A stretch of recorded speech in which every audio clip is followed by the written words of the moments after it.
saya punya beberapa catatan, tapi agak panjang. Saya tidak ingin mengambil waktu yang lebih banyak karena saya melihat di sini ada beberapa pembicara dan masih ada yang belum datang, 2 lagi kalau nggak salah. Karena itu saya hanya menyampaikan singkat-singkat saja. Nanti kalau panitia memerlukan ada yang secara tertulis saya sudah siapkan. Apalagi di sini ada Pak Benny Kaharman. Dia ini kolega saya dan menjadi rujukan saya ketika di MPR maupun di DPR dulu. Saya sama-sama menjadi pimpinan badan pengkajian di MPR. Beliau membidangi politik, saya di ekonominya. Kemudian ada Bang Saganda. Bang Saganda ini dengan Mas Anton ini ya teman diskusi rutin, hampir setiap minggu, sekurang-kurangnya sekali dalam seminggu bertemu di satu forum yang melakukan kajian-kajian yang juga kita jadikan kedua beliau ini sebagai referensinya untuk kajian-kajian kita. Kemudian ada Pak Ramadan Pohan, saya kira ini juga nama yang sangat familiar, banyak dikenal pada saat di DPR kami bersama-sama. Dia juga selalu menjadi rujukan kita dalam setiap kebijakan-kebijakan meskipun berbeda partai, tetapi selalu kita berkomunikasi untuk mengambil satu keputusan. Dan di sini ada sahabat saya juga ini, lama baru ketemu, Pak Mustafa Assegaf yang tadi berdoa untuk kita semua supaya negara ini segera berubah, katanya itu menjadi lebih baik. Ya, alhamdulillah. Dan di ujung sebelah kanan tadi yang saya umumkan Pak Handi, pimpinan di DPP PKS di bidang ekonomi. Nah, Pak Teguh, ini ada kawan lama juga, saya kira pikiran-pikirannya sangat banyak yang kita perlukan. Satu lagi teman saya juga ini yang selalu bersama-sama di FNN, yang pernah meramaikan Kalimantan. Dan orang-orang Kalimantan datang ke rumah saya, kumpul, bertemu dengan beliau untuk kita mediasi supaya jangan berlanjut itu permasalahan tentang jin buang anak. Ya. Saya kira Ibu dan Bapak sekalian, tadi disampaikan bahwa PPR ini adalah inisiasi dari saya, Posko Pilihan Rakyat. Itu juga hasil diskusi-diskusi dengan beberapa kawan, terutama dengan Pak Yusuf sendiri. Ada Pak Tony Rasi tapi belum kelihatan ini. Dan ada beberapa kawan lagi yang lain. Kita melihat, saya kira Pak Benny Kaharman ini sering menyampaikan ke saya juga tentang apa yang sedang kita hadapi di Republik ini. Ini sangat banyak permasalahan yang saya kira kalau kita diamkan saja ini berbahaya bagi Indonesia ke depan. Kita melihat bahwa ada kesan akan ada suatu kudeta konstitusi.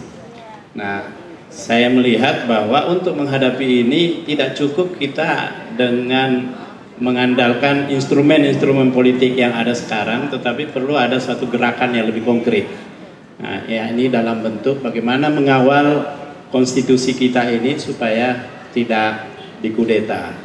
Tadinya teman-teman banyak yang kurang yakin dengan itu, tetapi melihat perkembangan semakin kesini, semakin hari itu semakin menunjukkan bahwa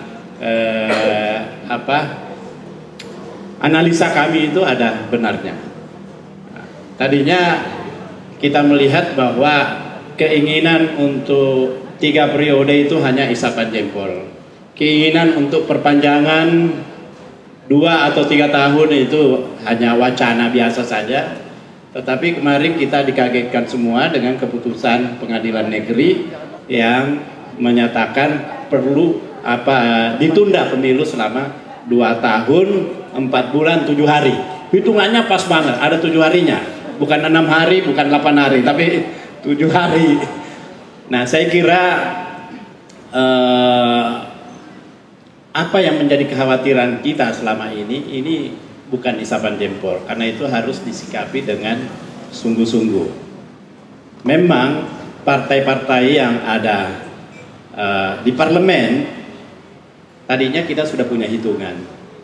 Dari sekian partai ini, 82, berapa persen itu sudah menjadi satu koalisi.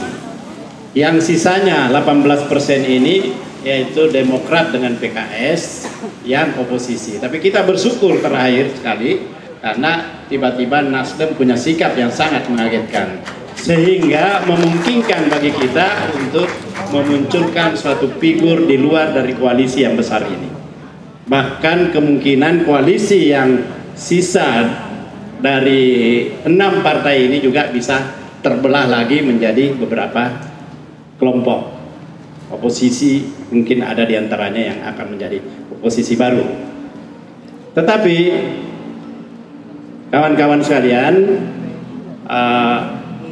diskusi kita pada hari ini dengan tema seperti dicantum di atas, rekonstruksi Indonesia untuk kesejahteraan rakyat, saya kira ini memang sangat tepat. Karena memang artinya banyak yang perlu kita rekonstruksi. Salah satunya ya cara berpikir yang sangat simpel dan terkesan irasional itu untuk memilih pemimpin, maka pemimpin yang dianggap baik itu adalah pemimpin yang dicirikan dengan ciri fisik, misalnya ubanan dan punya keriput di wajahnya. Nah, saya kira ini sangat irasional. Meskipun beberapa di antara kita ini ada yang memenuhi syarat, ada yang keriput dan ada yang ubanan. Tetapi saya kira ini kita nilai bahwa ini kriteria yang irasional. Karena ini cara berpikir salah satunya yang harus kita rekonstruksi. Kemudian untuk kesejahteraan rakyat, kita merasakan bahwa kita ini semakin jauh dari tujuan nasional kita. Kenapa? Kita bisa memiliki data yang konkret bahwa angka kemiskinan itu masih sangat tinggi.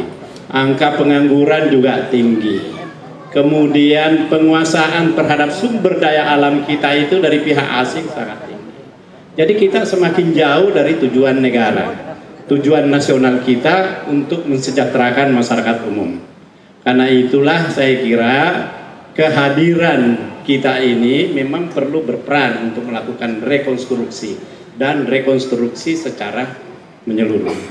Dan kita punya figur yang sekarang ini bukan hanya diterima, diakui di dalam negeri, tetapi juga mereka diakui dan mendapatkan penghargaan di luar negeri.